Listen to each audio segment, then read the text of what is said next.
ये सारी मृदाएं है ना, 1 2 हो गया, 3 हो गया, इसके अलावा 4 हो गया, यहाँ पर ये 5 हो गया, ये 6 हो गया, ये 7 यहाँ पर 7 हो गया है और ये 8 हो गया। तो 7 मृदा जो है यहाँ पर 1 और यहाँ पर जो है 3 मृदा यहाँ पर है ना, ये 8 हो गया। तो ये सारी मृदा यहाँ पर है। अगर आपको बनाना हो तो बना लीजिए एक बार इसको, और अगर आपको हो तो मैं बना दूं, इसको कोई दिक्कत नहीं है। आप जो आगे करोगे वही होगा। चलो साइड करो इसको करो साइड यहाँ पर और बनाओ मेरे साथ। आओ बनाते साथ साथ में, थोड़ा आसान रहेगा आपको ना। देखो भारत बनाओ पहले फटाक से आप लोग।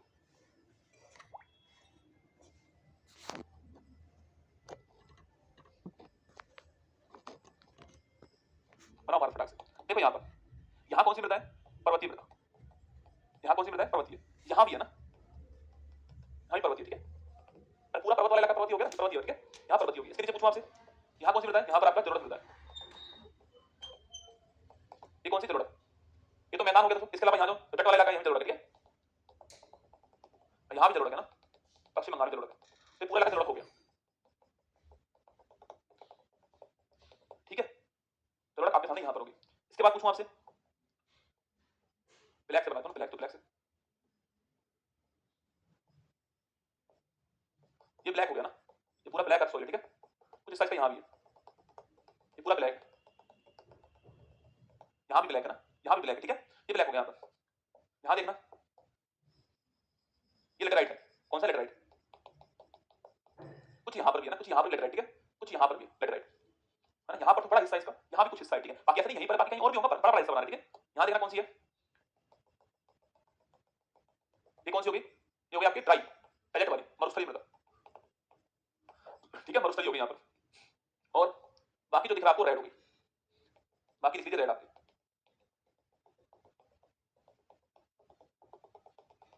ये रेड है। तो पहला स्थान इसका हो गया। पहला स्थान ये है ना, ये पहला स्थान हो गया, ठीक है। ये पहला स्थान, सेकंड स्थान इसका हो गया। थर्ड स्थान पर ये हो गया यहाँ पर ब्लैक वाली, थर्ड ना, लेटराइट है, ये काली मृदा है, सबको देख लीजिए। और यहाँ पर पूछूं आपसे, यहाँ आपकी पीट मृदा है, ये लो। यहाँ भी लाल मृदा ना, यहाँ भी लाल मृदा लिख लीजिए, यहाँ भी रेड है ना। ये बना लो, ठीक है। दिल में तो फटाक से, दिल में तो फटाक से जल्दी छापो, आज 6 बजे तक पढ़ाऊंगा ना।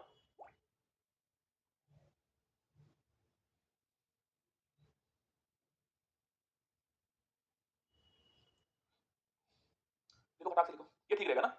इसमें तो आप नहीं बना पाते, इसमें बना लो, बना लो।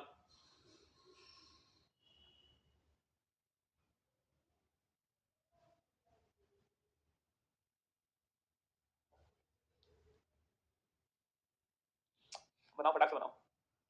पल्ले तो पढ़ रही है ना तुम्हारी सारी बातें, ये पल्ले पढ़ा है ना। ब्लैक सोइल यहाँ पर, ये जलोढ़ मृदा है, पर्वतीय ऊपर है, यहाँ आपके मरुस्थलीय है, यहाँ लेटराइट है, यहाँ पर आपकी ये सोइल जलोढ़ चल रही है, यहाँ पर वहाँ आपके लेटराइट है, ये रेड मृदा है। नोट करो।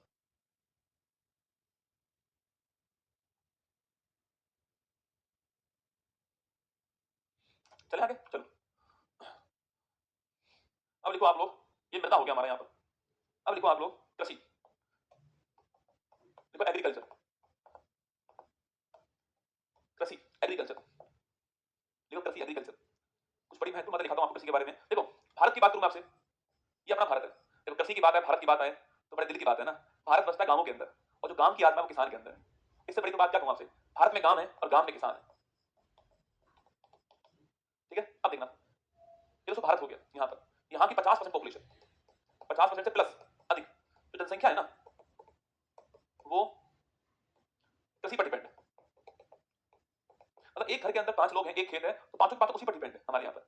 इसलिए मैंने आपसे कहा था कि छिपी हुई बेरोजगारी यहाँ पर बहुत अधिक है कृषि के अंदर। आप देखना, भारत की आधी पॉपुलेशन केवल किसके ऊपर डिपेंड है? कृषि के ऊपर। और दोस्तों उससे केवल जीडीपी का 18% ही उत्पादन होता है ना, कृषि का जीडीपी के अंदर केवल 18% का है हिस्सेदारी है। मतलब 50% पॉपुलेशन लगी हुई है, केवल 18% हमारा जीडीपी आ रहा है। यही सबसे बड़ी समस्या कृषि के अंदर है, ठीक है। हमारा जो कृषि है वो डिपेंड किसके ऊपर है? मानसून के ऊपर। मानसून अच्छा हुआ, खेती अच्छी होती है हमारी, इसलिए इसको मानसून का जुआ कहते हैं। मानसून अच्छा हुआ, फसल अच्छी होगी, मानसून अच्छा नहीं हुआ, फसल अच्छी नहीं होगी। हमारी जो फसल है, आपकी खेती जो है, वो मानसून के ऊपर डिपेंड है, ठीक है। तो इसको मानसून का जुआ कहते हैं। कभी सवाल पूछूं आपसे, कृषि वर्ष जो होता है वो कब होता है? तो ना 1 जुलाई से स्टार्ट करें ना। भाई पूछे आपसे, कृषि वर्ष जो है ये होता है 1 जुलाई से 30 जून। भाई पूछ ले आपसे, जो कृषि वर्ष होता है क्या होता है? ये 1 जुलाई से 30 जून होता है, ये भी आपको ध्यान रखना, ठीक है। अब एग्रीकल्चर के टाइप्स होते हैं बहुत सारे ना। जैसे कुछ खेती होती है जो केवल अपने भरण पोषण के लिए होती है, केवल केवल खुद के लिए करते हैं ना। थोड़ा सा एरिया वहां पर गेहूं उगा दिया, वहीं पर चावल भी उगा दिया, वहीं पर आपकी सब्जी भी उगा दी, वहीं पर अपने केवल खुद के लिए, ठीक है। देखना इसके प्रकार होते हैं कुछ। एक होती है जीवन निर्वाह कृषि, मतलब कि केवल खुद के परिवार के लिए, परिवार के भरण पोषण के लिए होती है, ठीक है। और इसका उद्देश्य है तो मुनाफा कमाना नहीं होता है, मुनाफा इसका उद्देश्य नहीं है, इसका उद्देश्य बेचना नहीं है, केवल खुद के लिए, खुद के परिवार के लिए इसका उद्देश्य है, मुनाफा कमाने से कोई उद्देश्य नहीं है, ठीक है। ये जीवन निर्माण की चीज, जीवन निर्वाह की चीज जहां हमारी ट्राइब्स रहती है ना, वो कभी देखा आपने कि ट्राइब्स है चावल बेचने आई है, कभी नहीं देखा होगा आपने, वो केवल जीवन निर्वाह के लिए कृषि करते हैं, उसे बोलते हैं झूमी कल्चर बोलते हैं, कहीं पर कहीं कुछ नाम से जानते हैं, उसे बोलते हैं शिफ्टिंग कल्चर। लिखना, इसी का एक भाग होता है स्थानांतरित कृषि, स्थानांतरित कृषि, देखना महत्वपूर्ण क्वेश्चन एग्जाम के लिए, शिफ्टिंग कल्चर। ये जहां पर जनजातियां मिलती है ना, जहां ट्राइब्स होती है ना, वहां मिलती है, जहां ट्राइब्स होंगी वहां पर कौन सी मिलेगी आपके, शिफ्टिंग कल्चर मिलती है। ये दोस्तों कहते हैं, ये आपके मान लो ये खेत था, यहां फसल होगी, ठीक है, यहां फसल लगा दी इन्होंने, अब काटा इसको, काट दिया इन्होंने फसल को, और जो ये काटा था ना, ये काटा यहां से इसको, और जो बचा हुआ हिस्सा है इसको जला दिया, इसको बंद कर दिया, जला दिया, और फिर किसी और लैंड को लिया, वहां कृषि की, मतलब शिफ्ट करते हैं ये लोग, ऐसा नहीं करते कि एक ही लैंड के ऊपर बार बार कृषि कर रहे हैं, ऐसा नहीं, एक लैंड थी कृषि की, उसके ऊपर उन्होंने जला दिया, कहीं और चले गए, वहां कृषि की, इसको बोलते हैं शिफ्टिंग कल्चर। और स्लैश, काटना स्लैश, ये स्लैश हुआ एंड जलाना बर्न, तो स्लैश एंड बर्न कल्चर बोलते हैं, एग्जाम में खूब पूछता है आपसे, देखिएगा, इसे बोलते हैं स्लैश एंड बर्न कल्चर, मतलब कि काटना और जलाना, ये एक ही लैंड का बार बार यूज नहीं करते, ये अलग लैंड का यूज करते हैं, इसलिए मैंने बोला है शिफ्टिंग कल्चर। इसको ये अलग लैंड लेते हैं, उसका यूज करते हैं बार बार, आपके एक लैंड का यूज बार बार नहीं करते ना, इनकी भूमि अलग अलग होती है, स्लैश करते हैं, काटते हैं, जला देते हैं, स्लैश एंड बर्न कल्चर बोलते हैं। इसके बहुत सारे नाम है रसगुल्ला में, इसके नाम बहुत सारे, देखिएगा, इसी को इसी को आपके जो नॉर्थ ईस्ट इंडिया है हमारा, यहाँ पर इसको झूमी कृषि बोलते हैं, झूमी खेती बोलते हैं, नाम सुना आपने, झूम खेती है ना, जो नॉर्थ जहां भी ट्राइब्स होंगी वहां मिलेगी, मैंने कहा जो हमारा नॉर्थ ईस्ट इंडिया है, जो हमारा उत्तर पूर्वी भारत है, वहां पर इसको झूमी कल्चर बोलते हैं, ठीक है। लिखना, जो हमारा आंध्र प्रदेश इलाका है वहां पर इसको पोंडू कहते हैं, पोंडू या पोंडू ना, वहां पोंडू कहते हैं, एग्जाम में पूछता है, जो हमारा आंध्र प्रदेश इलाका है वहां पर इसको पोंडू कहते हैं, पोंडू भी कहते हैं, पोंडू भी कहते हैं, ठीक है। जो हमारा राजस्थान में, दक्षिण जो राजस्थान है हमारा, साउथ ईस्ट जो राजस्थान है, वहां इसको बाजरा कहते हैं। आप में कोई है डूंगरपुर बाजरा, कोई है क्या आपके यहाँ पर, यहाँ बाजरा कहते हैं इसको ना, बाजरा। जो हमारा साउथ ईस्ट राजस्थान है वहां पर इसको बाजरा कहते हैं, ठीक है। जो एमपी वाला जो इलाका है, वहां ट्राइब्स है ना, एमपी है, छत्तीसगढ़ है, इनकी बाउंड्री है, जहां पर ट्राइब्स हैं, एमपी लिखिएगा, मध्य प्रदेश है, छत्तीसगढ़ इलाका है, यहाँ इसको बेवर कहते हैं, या फिर इसको दहियाल भी कहते हैं, कहीं ना, बेवर और दहियाल कहते हैं। ये केवल भारत में नहीं होती, भारत के बाहर भी होती है ना, वियतनाम में इसको रे कहते हैं, लिखना, दिखाऊं यहाँ पर, लिखता हूं, वियतनाम में इसको रे कहते हैं, वियतनाम में इसको रे कहते हैं, आर ए वाई, रे, आर ए वाई, ठीक है। तो श्रीलंका वहां पर छेना कहते हैं इसको, यहाँ छेना कहते हैं, C H E N A, यहाँ पर रे कहते हैं, आर ए वाई, यहाँ रे कहते हैं, श्रीलंका में इसको छेना कहते हैं। ध्यान रखना बेटा, एग्जाम में आते हैं, इसलिए मैं आपको बहुत कंटेंट ऐसा लिखा हूं जो एग्जाम में फाड़ने लायक हो ना। वियतनाम में रे कहते हैं इसको, श्रीलंका में छेना कहते हैं इसको, ठीक है। देखना, लादान इंडोनेशिया बोलते हैं, यहाँ लादान कहते हैं इसको, ब्राजील में इसको रोका कहते हैं, ब्राजील में रोका बोलते हैं इसको, ब्राजील में रोका कहते हैं इसको। बस्तर में, हाँ लिख लो, बस्तर लिख लो, वेरी गुड, बस्तर में इसको दीपा कहते हैं, बस्तर है, अंडमान निकोबार में भी बोलते हैं ना, लिखना, बस्तर हुआ, अंडमान निकोबार हुआ, यहाँ दीपा कहते हैं, लिखो फटाक से। ये मैच का फॉलोइंग पूछता है आपसे एग्जाम में, ये अच्छा क्वेश्चन है एग्जाम के हिसाब से। Shifting culture, slash and burn, slash burn, slash काटा जलाया, आगे बढ़ गया। बस्तर में दीपा कहते हैं, अंडमान निकोबार में दीपा कहते हैं इसको, नॉर्थ ईस्ट इंडिया में झूमी कहते हैं इसको, आंध्र प्रदेश में पोंडू या पोडू कहते हैं, साउथ जो ईस्ट हमारा राजस्थान है बाजरा कहते हैं इसको, मध्य प्रदेश क्षेत्र में बेवर या दहियाल कहते हैं इसको, वियतनाम में रे कहते हैं, श्रीलंका में छेना कहते हैं, इंडोनेशिया में लदान कहते हैं, ब्राजील में रोका बोलते हैं इसको। ध्यान रखना ये सारी बातें ना, ये हमारा शिफ्टिंग कल्चर आपके सामने।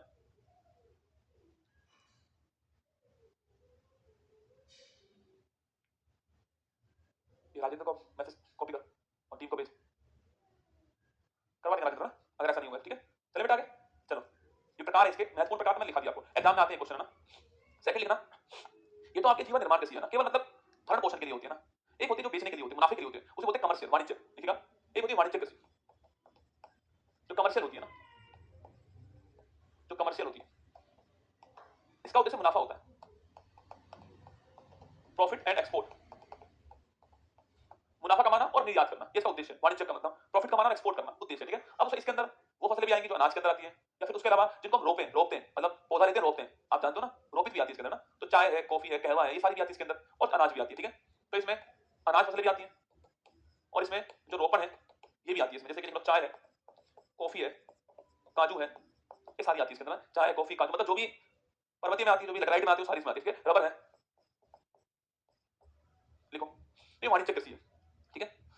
अनाज या खाद्यान्न, ठीक बात है, खाद्यान्न लिख लो। अब कुछ मैं आपको लिखा रहा हूं क्या, पहले तो आप ये देख लीजिए मेरे साथ में कि तीन टाइप होते हैं ना फसलों के, रबी की फसल होती है मौसम के अनुसार, खरीफ भी होती है और जायद भी होते हैं, तीन टाइप होते हैं, ठीक है। आप जानते हो, एक टेबल दिखा रहा हूं आपको ना, देखना यहाँ पर, ये देखिए यहाँ पर, ठीक है। तीन टाइप की फसल है, एक रबी की फसल होती है, एक खरीफ होती है, एक जायद होती है, दिखा है, तीन टाइप की फसल है ना, रबी, खरीफ और जायद, ठीक है। अब जो मौसम चला, सर्दी का मौसम दोस्तों ना, सर्दी चल रही है अभी ना, तो रबी की फसल आपकी अभी है सर्दी में, दिवाली के बाद जो फसल होती है रबी की फसल होती है ना, एक बार समझ लेना। देखिए अब मेन दो त्योहार पड़िए, होली और दिवाली, ये मेन दो त्योहार है भारत के, ठीक है। होली दिवाली, फिर होली आएगा आगे, फिर होली आएगा आगे, ऐसे ही होगा ना। होली आया फिर दिवाली आएगा, अगले साल की होली आएगी फिर दिवाली आएगा, ये चलने वाला है। देखना, जो फसल इसके आसपास बोई जाए, यहां जिसको बोएंगे और यहां जिसको काट लेंगे, वो होगी रबी की फसल। सुना तो, दिवाली के आसपास बोएंगे उसको, खरीफ के आसपास काट लेंगे उसको, वो रबी की फसल आपकी होने वाली है। जैसे एग्जांपल के तौर पर आपके, मतलब ये कौन से मौसम की फसल है आपकी? अरे दिवाली के बाद कौन सा स्टार्ट होगा आपके? शीतकालीन, तो ये शीतकालीन फसल है, ठंड की फसल है ना। क्या इसमें हमारा मानसून आता नहीं दोस्तों, इसमें हमारा लौटता हुआ मानसून होता है ना, तो इसमें लौटते हुए मानसून से बारिश होती है। और यहां जो बारिश होती है इसे मावट कहते हैं। और मावट इस फसल के लिए गोल्डन ड्रॉप, सुनहरी बूंदें, जो अभी जो बारिश हो रही है रसगुल्ला, जैसे राजस्थान में जोधपुर के अंदर बारिश होगी अभी, इस सप्ताह बारिश होने वाली जोधपुर के अंदर है, ठीक है, भविष्यवाणी कर रहा हूं मैं ना, और बहुत इलाकों में बारिश हो रही होगी, तो ये मावट है। ये किसानों से कुछ तो बड़ी लाभ है किसानों के लिए, गोल्डन ड्रॉप से किसानों के लिए। मतलब जो गेहूं अभी वर्तमान में, गेहूं सरसों जो उग रहा है ना वर्तमान में, उसके लिए ये आपकी जो बारिश है बड़ी महत्वपूर्ण होगी, बहुत अच्छी होने वाली बारिश है, क्योंकि सूर्य एकदम साफ दिखाई दे रहा है। और सेकंड बात, ठंड है, इनको ठंड चाहिए, गेहूं के लिए, आपके सरसों के लिए, ये सारी फसलें जो है, मटर है, ये सारी जो फसल है ना उनके लिए चाहिए। तो ये लौटते हुए मानसून की बारिश यहाँ पर होती है और मावट सुनहरी बूंद होती है। टाइम कब से कब तक आपके? दिवाली के होली के बीच का टाइम है, शीतकालीन टाइम है, ये रबी की फसल है। इसके एग्जांपल पूछूं आपसे ना, इसके एग्जांपल पूछे आपसे कौन कौन से हैं? तो एक ट्रिक है, याद कर लो इसको, कि नाई हुटर बजते ही, नाई हुटर बजते ही जोश में आलू लाया, नाई हुटर बजते ही जोश में आलू लाया, नाई हुटर बजते ही जोश में आलू लाया। ना फॉर चना, ना फॉर चना, ई फॉर राई, हूं फॉर गेहूं, टर फॉर मटर, जो फॉर जौ, सै फॉर सरसों, और आलू तो आलू हो गया। तो चना, राई, गेहूं, मटर, जौ, सरसों, आलू, ये सारी कैसी फसल है आपके? एग्जाम में पूछेगा आपसे कौन सी फसल रबी की फसल नहीं है, इतना ही पूछता है बस। तो चना, राई, गेहूं, मटर, जौ, सरसों, आलू, कौन सी फसल आपके? रबी की फसल है। अभी और नाम दिखा दूंगा आपको, ठीक है, ये तो रबी की फसल होगी। अब होली आ गया, होली पर हमने इसको काट लिया। अब तो होली तो मार्च के आसपास आ गया, पर जो हमारा मानसून तो आएगा वो कब आएगा आपके? वो जून के आसपास आएगा। भाई मानसून हमारा मई जून के बाद स्टार्ट होगा ना। होली आ गया कब? होली आ गया मार्च में मान लो, पर मानसून हमारा कब आने वाला है? मानसून हमारा स्टार्ट होगा कब आपके? ये आपका जो जून जुलाई स्टार्ट होगा, यस या नो? तो यहां पर क्या होता है? इससे पहले यहां होती जायद की फसल, ठीक है। और यहां पूछूं आपसे मानसून में कौन सी फसल होती है? यहां होती खरीफ की फसल। जो मानसून होता है आपके उसमें खरीफ फसल होती है मानसून में। सोचिए इस टाइम पर भारत में, मतलब जून जुलाई अगस्त सितंबर अक्टूबर नवंबर अक्टूबर तक भारत में तापमान भी अच्छा खासा होता है, तापमान भी खूब है यहाँ पर, जुलाई अगस्त सितंबर तापमान भी हमारे पास में, इसके अलावा बारिश भी हमारे पास में। इसलिए जो फसल होती है वो कम टाइम में तैयार होती है। यहाँ देखो दिवाली नवंबर दिसंबर जनवरी फरवरी मार्च, 5 महीने लिए। यहाँ देखना जून जुलाई अगस्त सितंबर बस मैक्सिमम। तो यहाँ टाइम कम ले रहा है, क्यों ले रहा है कम टाइम? क्योंकि यहाँ पर बारिश भी है, यहाँ आपके तापमान भी, पर यहाँ पर तापमान भी है, तो टाइम यहाँ पर अधिक चाहिए। अगर तापमान अधिक होगा तो कोई चीज जल्दी खराब हो जाएगी, देखना जल्दी पक जाएगी। आप ऐसा करो, आप अमरूद को फ्रिज में रख दो, लेकर आओ अमरूद बिल्कुल एकदम ग्रीन लेकर आना, कच्चा अमरूद फ्रिज में रख देना, एक उसको बाहर रख देना, देखना कौन जल्दी पीला होगा। पकने वाली चीज जो है ना वो जल्दी बाहर हो जाएगी। ठंड में चीज कम पकती है, कम खराब होती है, बाहर की चीजें खराब जल्दी होती है, तापमान होता है। तो मैंने कहा आपसे यहाँ पर तापमान भी अधिक है, यहाँ पर बारिश भी अधिक है, जल्दी पकने वाली। कभी पूछा आपसे जो खरीफ की फसल है उसका टाइम कम क्यों होता है? तापमान भी अधिक है हमारे यहाँ पर और बारिश भी अधिक है हमारे यहाँ पर, तो इसलिए जल्दी फसल पकती है यहाँ पर ना, तो खरीफ फसल होगी हमारे यहाँ पर। क्योंकि जो मानसून है, मानसून का पानी हमारे पास में यहाँ पर है, और तापमान का टाइम हमारे होता है, गर्मी का टाइम होता है हमारे यहाँ पर, तो होने वाला है। तो तीन टाइप की फसल है, जायद की फसल है, खरीफ है और रबी है। अब देखना, देखो खरीफ है जून अगस्त सितंबर, जून जुलाई सितंबर, ये खरीफ हो गया। रबी अक्टूबर से मार्च हो गया। जायद जो है वो अप्रैल से मई जून हो गया। अब समझ में आएगा आपके खेल, ठीक है। देखो खरीफ पूछूं आपसे वर्षा काल मानसून की है, ठीक है। रबी आपके शीतकाल की है, जायद आपके ग्रीष्मकाल की है, ठीक है। इसके अंदर पूछूं आपसे, इन्हें सियालू कहते हैं, देखो ये भी लिख लेना ना। कभी पूछे आपसे सियालू कौन सी आपके? सियालू खरीफ की फसल है ना, सियालू कहते हैं इसको, ठीक है। इसे उनालू कहते हैं। कभी पूछे ना आपसे सियालू उनालू किसे बोलते हैं ना, सियालू खरीफ फसल को बोलते हैं, उनालू किसे बोलते हैं। इसका एग्जांपल देखो, आपको दोनों याद करने हैं, कभी भी ना भूल जाओगे वरना। आप रबी वाले याद कर लेना, ठीक है। देखो यहाँ पर कौन है? यहाँ पर आपका गेहूं है, सरसों है, चना है, जौ है, राई है, आलू है, ये सारे अपने ट्रिक के अंदर है। इसके अलावा ईसब घोल महत्वपूर्ण है, एक मटर भी ट्रिक के अंदर है और अलसी भी है। अब ईसब घोल और अलसी याद कर लो, बाकी सारे ट्रिक के अंदर आ जाएगा अपना। लेकिन आगे ना बाकी तो ईसब घोल अलसी याद कर लो। गुरुजी फिर ये कैसे याद करें? क्यों याद कर रहे हो इसको? अरे भाई ये वाली आप जानते हो। बाकी तो इसमें कौन सी फसल आती है जिसमें पानी होता है? देखो कौन कौन चीज है? ककड़ी को खाना, ककड़ी में प्योर पानी होता है, इसलिए लोग बोलते हैं अगर आपको अपना फैट कम करना है तो खाओ ये वाली फसलें, खाओ ककड़ी, खीरा, खाओ ये वाली फसलें, इनमें केवल पानी होता है। तरबूज खरबूज होता है ना पानी, घर वाले बोलते हैं कि गर्मी में तब तरबूज खाया करो, वाटरमेलन खाया करो, क्योंकि पानी की पूर्ति करता है, सुना होगा आपने। तो तरबूज खरबूज ककड़ी सब्जी खीरा करेला ये सारा यहाँ पर होता है, ये तो आप जान गए। मैंने कहा ये याद कर लो, बाकी सारी इसमें आ जाएंगे। तो याद करो चावल कपास मक्का बाजरा सोयाबीन अरहर मूंगफली ज्वार मसूर तिल मूंग सारी दलहन तिलहन सारी इसमें आती है, अधिकांश अधिकांश। तो ये हो गया, टेबल यहीं पर रखी हुई है, आपको जब क्लास के बाद बना लेना इस टेबल को, ठीक है। मैंने बाकी कुछ बता दिया आपको, रबी की फसल कहां पर है, ये ट्रिक मैंने दिखा दी आपको यहाँ पर, ट्रिक क्या है इसकी, और बाकी सारी बातें आपके सामने आ चुकी है। कुछ महत्वपूर्ण फसलें दिखा रहा हूं आपको, लिख लीजिए मेरे साथ में ना। देखिए पहला नंबर लिखना, कुछ महत्वपूर्ण फसलें दिखा रहा हूं आपको, ठीक है। कौन सी कहां पर है? चावल। देखो पहली चावल किसकी है? खरीफ की है। चावल किसकी है? खरीफ की फसल, आप जानते हो, ठीक है। देखना भारत में सर्वाधिक खाद्यान्न ही होता है। कभी पूछो ना आपसे कि भारत में सर्वाधिक क्या होता है? चावल होता है। हमारे यहाँ पर चावल होता है। वर्ल्ड में चावल कहां पर होता है? आपके चीन में होता है। कभी पूछे आपसे कि विश्व में भारत का स्थान कौन सा है? विश्व में भारत जो है पहला स्थान चीन का है, सेकंड भारत का है। चाहे आपसे कपास पूछे, चाहे आपसे चावल पूछे, चाहे गेहूं पूछे, इन तीनों में चीन पहले पर भारत दूसरे पर है, ठीक है। चाहे गेहूं पूछूं आपसे, इसमें भी यही होने वाला है, आगे दिखा दूंगा, ठीक है। तो वर्ल्ड में चीन पहले स्थान पर चावल के मामले में, सेकंड कहां है? अरे भाई जहां पॉपुलेशन होगी वही चावल खाएंगे यार। अब हम बिहार के जो लोग हैं वो चावल, देखो भाई साहब हमें चावल मिल जाए कुछ और मिले ना, तो जहां जहां पॉपुलेशन होगी वो चावल खाएगी, चावल उगाना पड़ेगा। तो चीन नंबर फर्स्ट पे, सेकंड पे भारत है, ठीक है। भारत में सर्वाधिक खाद्य नहीं, भारत के अंदर ही होता है। पूछे आपसे चावल होता है, गेहूं होता है, कपास, तो चावल होता है हमारे पास सर्वाधिक, ठीक है। इसके लिए पानी चाहिए, इसके लिए ना, इसके लिए बारिश चाहिए, 100 सेंटीमीटर प्लस बारिश चाहिए, ठीक है। तापमान, कमरे का तापमान ना 25 के आसपास, ठीक है। तापमान इतना चाहिए ना, बारिश थोड़ी चाहिए चावल के लिए ना, मतलब इसमें खेत भरा चाहिए ना चावल के लिए, देखना चावल का पौधा रोपित करना पड़ता है ना, खेत भरा होगा वहां चावल होता है, चेक करना अपना, कभी आप डालोगे देखना, आंध्र प्रदेश, सॉरी पश्चिम बंगाल हो गया, यहाँ पर देखना आपके चावल बड़ी मात्रा में होता है यहाँ पर ना, तो वहां पर पौधे रोपित करते हैं, खेत भर जाता है पानी से, फिर बाद चावल लगाते हैं, ठीक है। भारत के दो बड़े महत्वपूर्ण स्थान लिखना, चावल होता है, लिखिएगा, कृष्णा गोदावरी बेसिन, यहाँ खूब चावल होता है, और छत्तीसगढ़ बेसिन, मैंने आपको लिखाया था ये स्थान, तो इसको धान भी कहते हैं, ना धान भी कहते हैं इसको, ठीक है, इसे धान भी कहते हैं, इसको पैडी भी कहते हैं ना, ठीक है, इसे बोलते हैं धान या फिर चावल का कटोरा। कोई सवाल पूछ ले आपसे, भारत के अंदर कौन सा स्थान चावल का कटोरा है, कौन सा धान का कटोरा है, वो ये दो स्थान है, यहाँ खूब चावल होता है, ठीक है। और भारत में देखना पश्चिम बंगाल, वहां पर ना पश्चिम बंगाल में चावल को खरीफ नहीं, साल में 3 बार उगाते हैं, पश्चिम बंगाल में चावल को साल में 3 बार उगाते हैं, तो वहां पर बारिश हमेशा अधिक होती है। अब लिखना वहां पर, आगे लिखना इस बात को, ठीक है ना। पश्चिम बंगाल नंबर फर्स्ट कौन है, पश्चिम बंगाल नंबर फर्स्ट कौन है, पश्चिम बंगाल नंबर फर्स्ट है। यहाँ पर साल में तीन फसल होती है इसकी। इनके नाम पूछे कभी आपसे, कोई फसल के नाम क्या तीन आपके, वहां पर ओस, बोरा, अमन, ओस, बोरा, अमन, ये गर्मी की है, ओस, बोरा, अमन। गर्मी में रसगुल्ला, गर्मी बहुत होती है, बोर हो जाते हैं भाई, गर्मी के अंदर आप देखो, गर्मी में इंसान बोर हो जाता है, पड़ा पड़ा गर्मी इतनी लगती है, सीधा सोए तो पीछे से दिख जाए, ऐसे सोए तो इधर से दिख जाए, ऐसे सोए तो इधर से दिख जाए भाई साहब, मतलब कि पसीना इतना आता है ना, बोर हो जाता है इंसान। तो बोरा किस ऋतु की, ठीक है। ओस तो सर्दी का नाम, अमन भी सर्दी का नाम हो गया, तो गर्मी की है ना, 3 टाइम साल में 3 बार होती है भाई साहब, ओस, अमन, बोरा, इनके नाम लिख लो, एग्जाम में पूछता है बेटा। ये चावल के बारे में आपको ध्यान रखना है, ठीक है। अब लिखिए आप बाजरा, पहले खरीफ के लिख लो सारी, ठीक है। देखो बाजरा मोटा अनाज है, मैंने आपको पहले भी कहा, बारिश बहुत कम चाहिए इसको, बारिश चाहिए नहीं इसको लिखना, तापमान सैनिक क्षमता चाहिए इसको, बारिश बहुत कम चाहिए ना, 50 सेंटीमीटर के आसपास। कहां होता है, राजस्थान में खूब होता है। वर्ल्ड में पहले स्थान भारत का, इसमें ठीक ना, विश्व में पहले स्थान भारत का, और भारत में पूछे किसका है, राजस्थान का है। हमारे यहाँ खूब होता है, वर्ल्ड में फर्स्ट भारत का है, और भारत में फर्स्ट इसका राजस्थान का है। कभी सुना तो आपने कि बाजरा मत खा, गर्मी हो जाएगी ना, बोलते ना, वो गर्मी होता है, इसके अंदर क्षमता है, ये हीट को होल्ड करने की कैपेसिटी इसके अंदर है ना, वो बाजरा है। वर्ल्ड में फर्स्ट भारत है, भारत में पहला राजस्थान है। तापमान, बारिश आपके सामने, बाजरे के बारे में आपको ध्यान रखना, ठीक है। देखिए मक्का, थर्ड लिखना मक्का, मेज। कोई बताएगा मक्का कहां का पौधा है, बताओ मक्का मूल रूप से कहां का है, मक्का मूल रूप से कहां का पौधा है, बताओ कोई बताए तो, मक्का मूल रूप से कहां का पौधा है, मक्का खरीफ की फसल आप जानते हो, बताओ, अभी 10 मिनट और लगेंगे ना,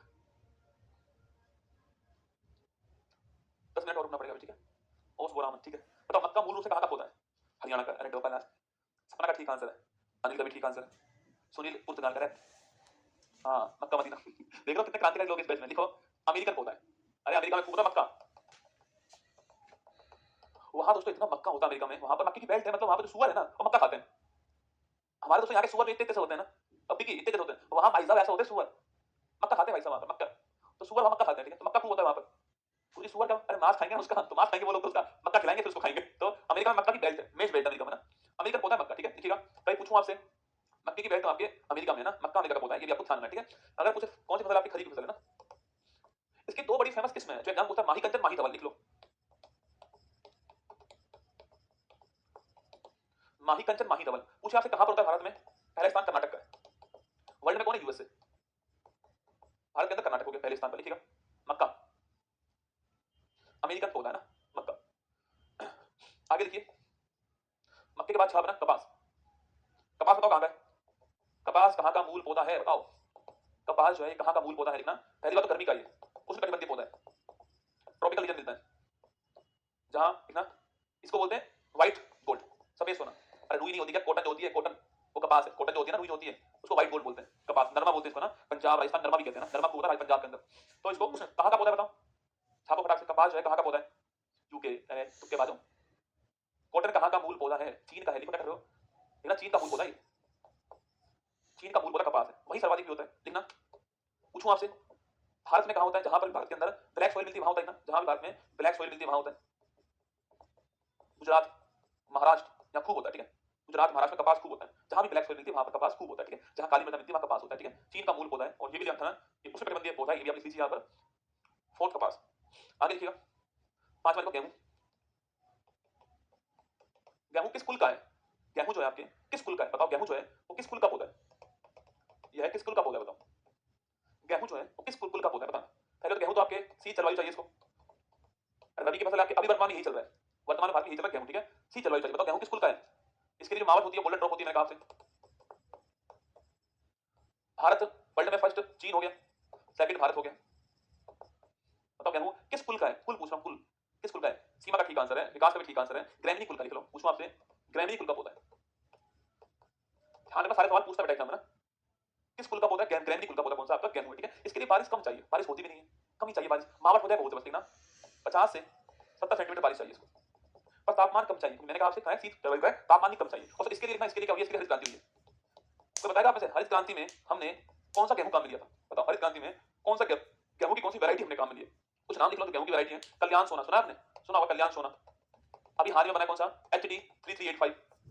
अब वक्त आने पर सुलझा लूंगा जुल्फे तेरी, अभी तो उलझाऊं गेहूं की HD 3385 के अंदर। सोनालिका, सोनालिका बेटा इसकी वैरायटी है ना, सोनालिका कुल नहीं है, सोनालिका कुल नहीं है रसगुल्ला, वैरायटी है, वैरायटी है, ठीक है। सोनालिका, कल्याण सोना, HD 3385 सोनालिका छापना, ये किस में? मैंने सवाल पूछा आपसे, अरे कंटेंट के तो बाहर है, कंटेंट कितना नहीं बताओ आपको। हाई यील्ड तो है बेटा, उसका नाम क्या है बताओ? हाई यील्ड तो है, नाम क्या है? नाम बताओ नाम। एक का सील, सुनील का ठीक है, नरमा रोजा लिख लो बेटा। कहीं पूछे ना आपसे, लरमा रोजा ये इस किस्म का है। दिल में तो यार मतलब ये कंटेंट निकाल के लाया ना, ढूंढ ढूंढ लाया कंटेंट आपके लिए ना। देखो लरमा रोजा किस्म जो है, कभी पूछे आपसे हरित क्रांति के अंदर जो गेहूं यूज हुआ कौन सी किस्म का है, वो लरमा रोजा किस्म था, ठीक है। सोनालिका है, कल्याण सोना, HD 385 और भी हो सकता है, ये तीन नाम लिख लीजिए, एग्जाम पूछता है आपसे। ये करंट अफेयर्स का है, बाकी ये एग्जाम पूछता है कल्याण सोना किसका किस्म है, पूछता है ना। हाँ पंजाब वाला भी है ना, पंजाब ने बनाया भी है ना, वो भी है। चले आगे बेटा, हाइब्रिड तो है ही रसगुल्ला, हाइब्रिड तो है ही है, पर किस किस्म का है ना, लरमा रोजा किस्म का है, ठीक है। ध्यान रखना, अच्छा क्वेश्चन है ना। अब देखिए आगे देखिएगा, गेहूं में पूछे आपसे कौन है? यूपी, देखना यूपी। देखो गेहूं का उत्पादन में पूछो कौन है? यूपी पहले स्थान। और अब भाई यूपी का रसगुल्ला एरिया बहुत बड़ा है, ये पूरा यूपी है और ये पंजाब है, ठीक है। अब पूछो आपसे गेहूं के, अगर पूछे आपसे उत्पादन में कौन है आपके? यूपी पहले स्थान पर है। और दोस्तों ये एरिया बहुत बड़ा है, यहाँ एरिया बहुत कम है। मान लो एग्जाम्पल, मान लो यहाँ पर दोस्तों आपके यहाँ पर 10 टन गेहूं होता है, 10 क्विंटल गेहूं होता है, मान लो 10 क्विंटल गेहूं यहाँ पर हुआ, ठीक है। बोरी मानो, छोड़ा क्विंटल, बोरी मानो, यहाँ 10 बोरी गेहूं हुआ, ठीक है। और यहाँ पर 1 बोरी गेहूं हुआ, ठीक है, मान लो। पर दोस्तों इसका जो एरिया है वो इससे 50 गुना बड़ा है। माना कि उत्पादन यहाँ अधिक हुआ है, पर यहाँ कम एरिया में अधिक उत्पादन हुआ है, इसे बोलते हैं उत्पादकता। कभी सवाल पूछे आपसे कि उत्पादन में पहला कौन है? यूपी है। सवाल पूछे आपसे कि भाई जो प्रोडक्टिविटी है उसमें कौन है आपका? पहला पंजाब है। लिखो इस बात को, लिखिएगा। उत्पादकता पूछूं आपसे, प्रोडक्टिविटी मतलब क्या? इसका मतलब इसका, कहीं पूछे आपसे उत्पादन करना कम क्षेत्रफल में अधिक फसल, इसमें पहला स्थान किसका है? इसमें पहला स्थान छापना किसका है? पंजाब। ये ध्यान रखना बेटा, सवाल को कुछ भी पूछ सकता है, सवाल तो आपसे ना, सवाल कुछ भी सकता है आपसे। पर हेक्टेयर, वेरी गुड है ना, इसका जो यूनिट हो गया पर हेक्टेयर है, पर हेक्टेयर, पर हेक्टेयर यहाँ अधिक है, पर हेक्टेयर यहाँ पर अधिक है, ठीक है। वहां पर उत्पादन अधिक है, पर हेक्टेयर यहाँ पर अधिक है, ठीक है। ये भी आपको ध्यान रखना। लरमा रोजा हो गया ना। चले आगे आगे बढ़ जाऊं। हाँ बेटा देना पड़ेगा ना, और आज दे देना, कल मिलेगा भी नहीं, फिर दिखाई दे देगा ना। तो ये हो गया हमारा गेहूं हो गया। आगे लिखिएगा, ये गेहूं हो गया ना। देखिए चाय कहाँ होती है? ढलानों में होती है, ढलानों में होती है चाय ना, चाय ढलानों में होती है ना, तो ढलान होती है पर्वतों की, वहां चाय होती है, ठीक है। जैसे ये ढलान है, तो यहाँ पर रसगुल्ला, यहाँ पर जो आपके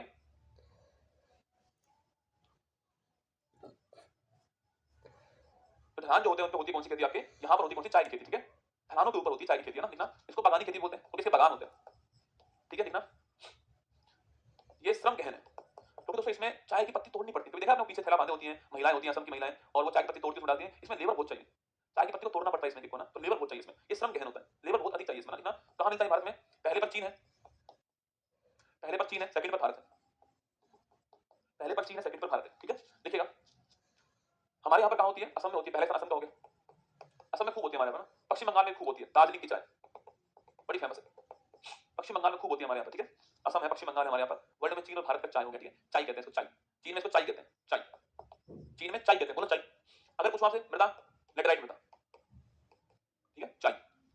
आगे लिखो कॉफी, लिखो कॉफी, चाय, लिखो कॉफी, चाय, लिखो कॉफी। कहां पर होती है हमारे यहाँ पर? देखना, कर्नाटक, इंडिया में कर्नाटक। अरे याद करो, मैंने लिखा है आपको, याद करो, बाबा बुदान की पहाड़ी मैंने वहां लिखाया था कि भारत में चाय का पौधा पहली बार यहीं आया था। किस किस को याद बताओ? भारत में चाय का पौधा यहीं पहली बार आया था, मैंने लिखाया था। भारत में टॉप पर कर्नाटक, ठीक है। वर्ल्ड में कौन है आपके? वर्ल्ड में ब्राजील, वर्ल्ड में ब्राजील टॉप पर है, हमारे यहाँ पर कौन है? कर्नाटक टॉप पर है। चाय की दो बड़ी फेमस वैरायटी है ना, दो बड़े टाइप है, देखना। आपने भी सुना होगा रोबस्टा और अरेबिका, सुना है आपने? देखना, अरेबिका और रोबस्टा। कहीं पूछ ले आपसे भाई अरेबिका रोबस्टा क्या है ना, ये कॉफी की वैरायटी है। अरेबिका रोबस्टा कॉफी की वैरायटी, ठीक है। कर्नाटक में मिलती है, भारत के अंदर, और वर्ल्ड में ब्राजील में मिलती है। देखिए जूट, इसे गोल्डन फाइबर बोलते हैं। कहाँ है? भारत के अंदर, पश्चिम बंगाल में। सुना होगा आपने, पश्चिम बंगाल। जूट लिखना, गोल्डन फाइबर कहते हैं इसको, पश्चिम बंगाल। पानी बहुत चाहिए इसके लिए, बारिश बहुत चाहिए जूट को ना, इसको बारिश बहुत चाहिए। पश्चिम बंगाल है, बांग्लादेश है, यहाँ पर खूब होता है जूट, है ना? ये ना गन्ना, देखो 9 नंबर गन्ना, शुगर केन, बस केवल 2 मिनट और रुक जाओ ना, गन्ना 2 मिनट और रुक ना, देखना गन्ना। अगर कहीं पूछूं आपसे, देखो फसलों के लिए भारत सरकार तय करती है एमएसपी, सुना होगा आपने एमएसपी होता है, भाई मान लो मेरे खेत में फसल होती है 2 बोरी, पर एक बार फसल हो गई 5 बोरी, अब कोई लेने को तैयार नहीं है उस फसल को, क्या करूं मैं उसका? कम कर दूं क्या मैं उसको उगाना? नहीं, गवर्नमेंट कहती कोई बात नहीं, जो आपका अतिरिक्त उत्पादन हुआ है ना, भाई 2 बोरी तो होना ही था, उसको मार्केट में बेच दो आप, बाकी जो 3 बोरी जो एक्स्ट्रा हुआ है ना, उसका पैसा हम लोग देंगे आपको, ये गवर्नमेंट ने कहा, उसे बोलते हैं एमएसपी, मिनिमम सपोर्ट प्राइस, मतलब वो गारंटी है इतना तो मिलेगा मिलेगा आपको, न्यूनतम प्राइस है वो आपका, कहीं नहीं बिका कोई बात नहीं, हमारे पास बेच दो, एमएसपी हो गया। बस जो गन्ना होता है उसके लिए एमएसपी नहीं होता, उसके लिए एफआरपी होता है ना, गन्ने के लिए होता है एफआरपी होता है, एफआरपी एग्जाम पूछता है आपसे, एफआरपी हिंदी में बोलते हैं उसको उचित और लाभकारी कीमत, उचित और लाभकारी कीमत कहते हैं इसको, देखना उचित फेयर, उचित फेयर, एफएआईआर उचित फेयर, देखिएगा उचित और लाभकारी, एग्जाम पूछेगा एफआरपी किसके लिए, गन्ने के लिए होता है, यूपी वाले खूब जानते होंगे इसका ना, उचित फेयर हो गया, ठीक है, उचित आपके फेयर, और लाभकारी पूछूं आपसे होता है आपके रिम्यूनरेटिव, देखना रिम्यूनरेटिव, और एन खा गया, रिम्यूनरेटिव प्राइस, तो एफआरपी कहते हैं इसको ना, फेयर एंड रिम्यूनरेटिव प्राइस बोलते हैं, उचित और लाभकारी मूल्य कहते हैं, एफआरपी कहते हैं इसको, ठीक है, ये नकदी फसल है, वेरी गुड,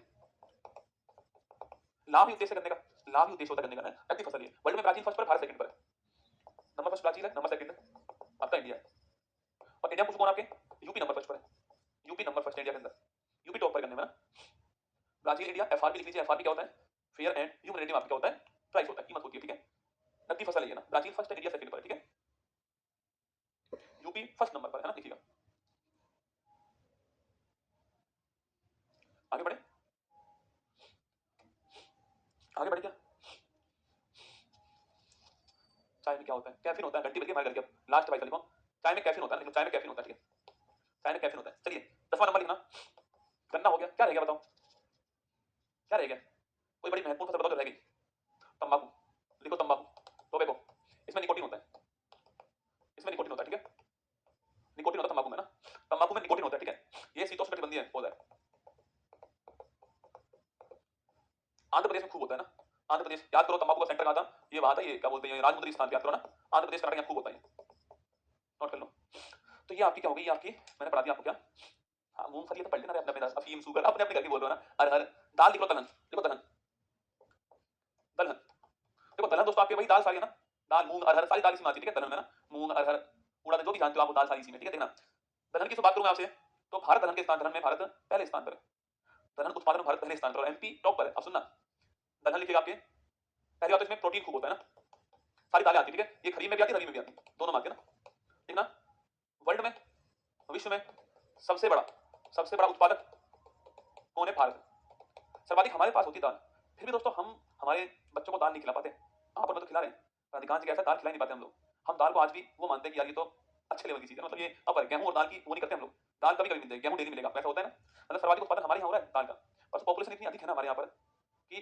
खाने वाले भी हमारे यहीं पर, लिख लो, उगा रहे खुद ही खा रहे हैं ना, सबसे बड़ा उपभोक्ता वो भी भारत ही है, इसका कंज्यूमर भी हम ही है, प्रोड्यूसर भी हम ही है, कंज्यूमर भी हम ही है, और जितना उगा रहे हैं उससे अधिक खा रहे हैं, जितना उगा रहे हैं ना उससे अधिक खा रहे हैं, ठीक है, इसलिए बाहर से मंगा भी रहे हैं, सबसे बड़ा इंपोर्ट करने वाला भी हम ही है, देखिएगा सबसे बड़ा, आज तक पूछूं आपसे वो भी हम ही है, समझ रहे हो, मतलब सबसे बड़ा प्रोड्यूसर जो है वो निर्यात कर ही नहीं पा रहा, हम ही उगा रहे हैं, हम ही खा रहे हैं, हम ही मंगा रहे हैं, समझ रहे हो, हम ही उगा रहे हैं, हम ही खा रहे हैं और हम ही मंगा रहे हैं, तीनों में भारत टॉप पर है, भारत में एमपी टॉप पर है ना, भारत में एमपी टॉप पर दालों के मामले में, और कभी पूछूं आपसे कि विश्व में भारत के अंदर सर्वाधिक कुपोषण कहां पर, एमपी में लिखो, मतलब एमपी दालों में टॉप पर है, मैंने कहा इसमें पोषण खूब होता है, ठीक है, और लिखना एमपी रसगुल्ला कुपोषण में टॉप पर है, समझ रहे हो आप मेरी बात को, एमपी पहले स्थान पर, एमपी टॉप पर उत्पादन के अंदर एमपी, फिर भी कुपोषण में भी पहले स्थान पर एमपी है, ये भी देख लीजिए, छोड़ो उसको भी, ये हमारा कृषि और मृदा हो गया, बात पल्ले पड़ी नहीं पड़ी बताओ, अरे बात पल्ले पड़ी कौन नहीं पड़ी, जापान का बताइए, जापान का सुन लीजिए क्या हो रहा है, जापान में सुन लीजिए, देखिए जो रसगुल्ला जो जापान जो है ना वो सुन लीजिए आप लोग, ठीक है, देखो जापान में क्या हो रहा है दोस्तों, जापान में आया भूकंप, देखा आपने, जापान में भूकंप आया, जापान में सुन लीजिए, सुनना है बाकी चले जाइए जिनको जाना है,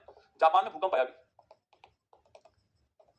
यहाँ पर भूकंप आया भी, और यहाँ भूकंप आया भी, भूकंप यहाँ पे आया भी, खूब आता है भूकंप यहाँ पर, जापान में भूकंप आया, यहाँ भूकंप भी खूब आता है, तो दोस्तों जापान जो इलाका है ना, जापान हो गया, इंडोनेशिया हो गया, ये जो इलाके हैं वो कहाँ पर है, ये पैसिफिक रिंग ऑफ फायर में, कहाँ पर है, ये जो आपका पैसिफिक रिंग ऑफ फायर है वहां पर है, सुना है आपने, ये पैसिफिक रिंग ऑफ फायर, इसको बोलते हैं प्रशांत महासागरीय, प्रशांत महासागरीय अग्नि मेखला कहते हैं इसको,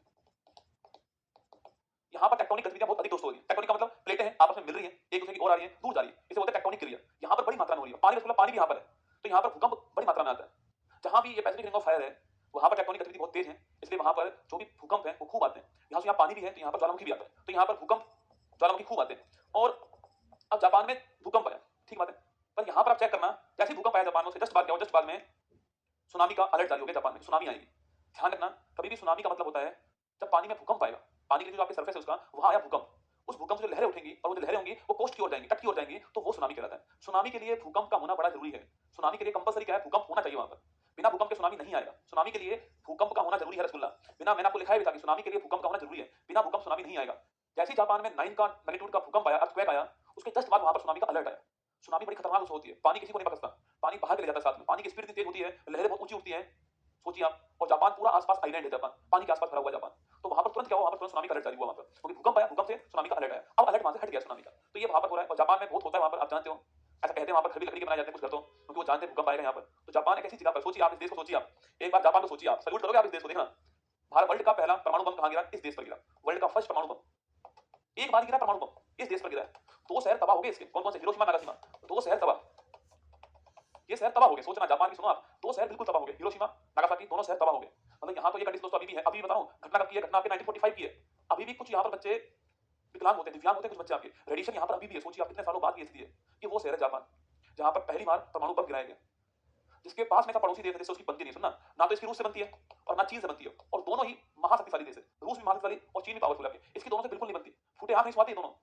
इसकी बनती है किससे, यूएसए से, क्योंकि इसने उसको परमाणु बम गिराया था। तो सिंपैथी नाम की चीज होती है, यूएसए ने बोला कि चिंता मत करो, जापान सुरक्षा हम लोग करेंगे, तो इसकी केवल इससे बनती है, इसकी दोनों से नहीं बनती। क्योंकि बाउंड्री के पास तो ये पड़ोसी तो पड़ोसी होता है रसगुल्ला, पड़ोसी पड़ोसी रहने वाला है। सुन रहे मेरी बात को, जापान वो देश है जहां पर पहली बार परमाणु बम गिराया गया, पड़ोस में ये दोनों शत्रु हैं उसके, उसके लिए शत्रु हैं। और भूकंप, ज्वालामुखी और सुनामी ये खूब आते हैं, फिर भी जापान एशिया का विकसित देश है। देख रहे हो, फिर भी जापान एशिया का विकसित देश है, डेवलप कंट्री है जापान, विकसित देश है, फिर भी जापान एशिया का विकसित देश है। इतना सा एरिया जापान का, फिर भी एशिया का डेवलप कंट्री जापान। बड़ी बड़ी आपके कंपनी, जैसे आपकी हिटाची कंपनी हो गई, या फिर और भी बहुत सारी कंपनी आप सुनते हो वो यहीं की कंपनी है। यामा कंपनी, हिटाची कंपनी यहीं की है। सोचो आप, मतलब कितना कितना वो है, समस्या इतनी सारी है, फिर भी एशिया की एकमात्र ऐसी देश जो कि डेवलप कंट्री है वो जापान है। क्योंकि यहाँ के जो लोग हैं ना, वो काम को पसंद करते हैं, काम को दिल से करते हैं यहाँ के लोग, उसे अपना डेली रूटीन मानते हैं। यहाँ पर 90 साल का जो बुजुर्ग होता है ना, वो भी खुद को बुजुर्ग नहीं मानता। सबसे बड़ा देश वर्ल्ड का जापान ही है। यहाँ पर बुजुर्ग आपके में लगे हुए हैं, कभी ये सोचते नहीं कि यार आज संडे है, अब तो उम्र 60 साल हो गई, आराम से बैठते हैं, नहीं सोचते। इन्होंने खुद को उस अनुसार ढाल लिया है, इसको अडप्टेशन कर लेना, खुद का अनुकूलन कर लेना, कि सर्दी पड़ेगी तो उस हिसाब से खुद को भी ढाल लो। वो करते हैं लोग, इनको पता है भूकंप आएगा यहाँ पर, सुनामी आएगी यहाँ पर। अगर इतना भूकंप सुनामी किसी और देश में आ जाती ना, तो तहलका था वहां पर, झेल नहीं पाता वो देश। 4 दिन बाद देखना आप लोग, जापान कुछ नहीं, वापस हो जाएगा जापान, क्योंकि ये जानते हैं, बाहर निकलना जानते हैं। जो कभी उलझा ही नहीं वो क्या सुलझेगा, ये लोग उलझे हुए हैं बहुत बार, तो सुलझना जानते हैं। जो उलझेगा ही नहीं समस्याओं से, आपके लिए बता रहा हूँ, कभी समस्या सामने आई नहीं आपके, तो क्या सीख पाओगे। जिंदगी सीखने का नाम है। ये जापानी बच्चे ने छेड़ दिया, जापान में पढ़ा दिया आपको। बाकी चलो ध्यान रखना अपना, आपको अच्छा लगा होगा ब्रह्मास्त्र बैच। देखो, चाहे मैं आपको आज पढ़ा रहा हूँ, फिर भी टोयोटा कंपनी नहीं की, फिर भी देखना, मैं ऐसा नहीं हो रहा कि मैं आपको जस्टिस नहीं कर रहा, अपना बेस्ट दे रहा हूँ ना, ये तो मैं आपको दावे के साथ कह रहा हूँ। ठीक है, तो कल हम एंसर हिस्ट्री स्टार्ट करेंगे। ठीक है, कल हम लोग जो है, जो एंसर हिस्ट्री हमारी वो स्टार्ट करेंगे। ठीक है, कल से 4 दिन मैं आपको एंसर हिस्ट्री पढ़ाऊंगा ना, वेद क्या है, जो भी काम की बातें सारी आपको पढ़ाऊंगा। कल से 4 दिन एंसर हिस्ट्री पढ़ाऊंगा। ठीक है, और तिरंगा बैच वाले तिरंगा बैच ले लेना अगर आपको चाहिए तो। ठीक है, आज ओपन है तिरंगा बैच, ब्रह्मास्त्र 2.0 बैच संडे तक ओपन है, उसको तब ले लेना आप लोग जब मर्जी हो। पर मैं चाहूंगा कि आप बैच के अंदर आए, उसके अंदर मतलब जुड़े हुए रहे। जब सिलेक्शन आपका हो जाए तब आप बैच छोड़ दें, जब तक ना हो। ₹1 एक दिन के अंदर मैं आपको पढ़ा रहा हूँ, मजा आएगा पढ़कर आपको। ब्रह्मास्त्र 2.0 में कुछ नया सीखने को मिलेगा, कुछ और मजा आएगा। ठीक है, लेना ही है, अगर मुझ पर विश्वास तो ले लेना। और मैं आपको बताऊं, जितना आपका स्टूडेंट इस बैच में ना, इससे डबल स्टूडेंट ब्रह्मास्त्र 2.0 के अंदर है। अब आकर मैं बता नहीं पाऊंगा आपको, पर समझ लो आप। बाकी ध्यान रखना अपना। जय हिंद।